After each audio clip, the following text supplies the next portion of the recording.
নমস্কার, আমি ইন্দ্রাণী কুট্টুস কিচেনে আপনাদের সবাইকে স্বাগত। চলে এলাম আরেকটি নতুন রেসিপি নিয়ে, চিকেন ব্রেড রোল। এতে লাগছে চিকেনের সলিড পিস, লাগছে পেঁয়াজ কুচি, কাঁচা লঙ্কা কুচি, লঙ্কার গুঁড়ো, নুন, হলুদ, আদা রসুন পেস্ট।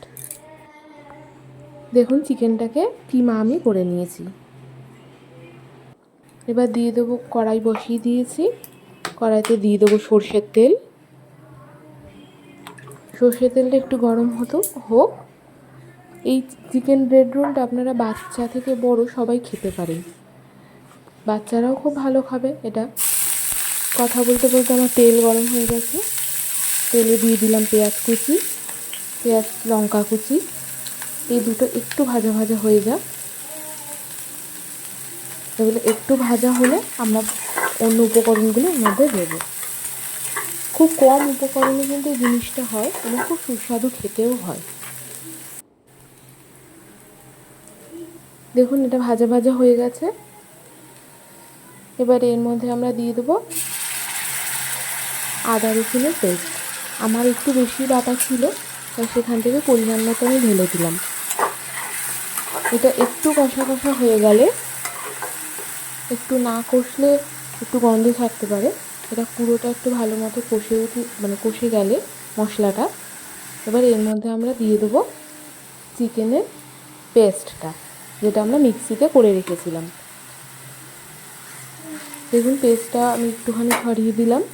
এবার এর মধ্যে আমরা দেব স্পাইসেসগুলো, যেমন হলো আপনার স্বাদ অনুযায়ী লবণ, পরিমাণ মতো হলুদ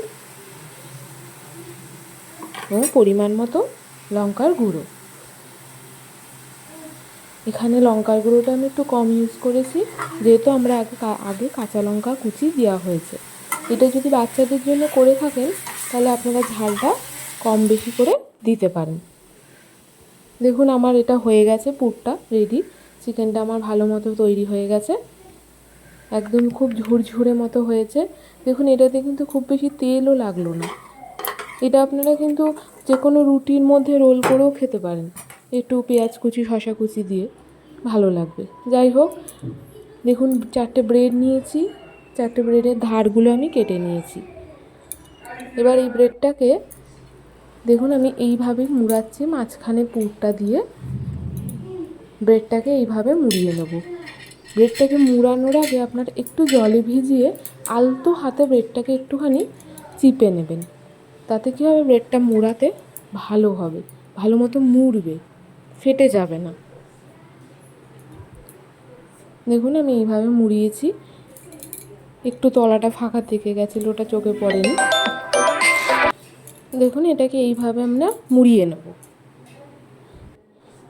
একটু যদি ফেটে যায় এতে কোনো অসুবিধা নেই, এটা বেরোবে না। এইভাবে আমি 4টে পাউরুটিকে করে নিয়েছিলাম। পাউরুটি তো আমাদের ঘরে সবসময় অ্যাভেলেবেল থাকে, সবার ঘরেই কম বেশি থাকে। আর চিকেন আমাদের ঘরে যখনই আনা হয় সলিড পিস কিন্তু কেউই খেতে চায় না। যদি সলিড পিসগুলোকে এইভাবে আমরা ব্যবহার করে নিতে পারি, এতে একটা সন্ধ্যে স্ন্যাক্সও হয়ে গেল, একটা ভালো আইটেমও হয়ে গেল, তাই না? দেখুন আমার সাদা তেল দিয়েছি, গরম হয়ে গেছে। এবার এতে আমি একটা একটা করে ভেজে নেব ব্রেডগুলো। লো টু মিডিয়াম আঁচে ভাজতে হবে, যাতে উপরটা বেশি পুড়ে না যায়, ভেতরটা যেন কাঁচা না থেকে যায়। এবার ভাজা হয়ে গেলে এটা আমরা উঠিয়ে নেব। এটা কিন্তু একদম রেডি হয়ে গেছে। আজকে এই পর্যন্তই, আবার একদিন দেখা হবে একটা নতুন রেসিপি। আপনারা এটা বাড়িতে করে দেখবেন, তাহলে আসি। ভালো হয় খেতে।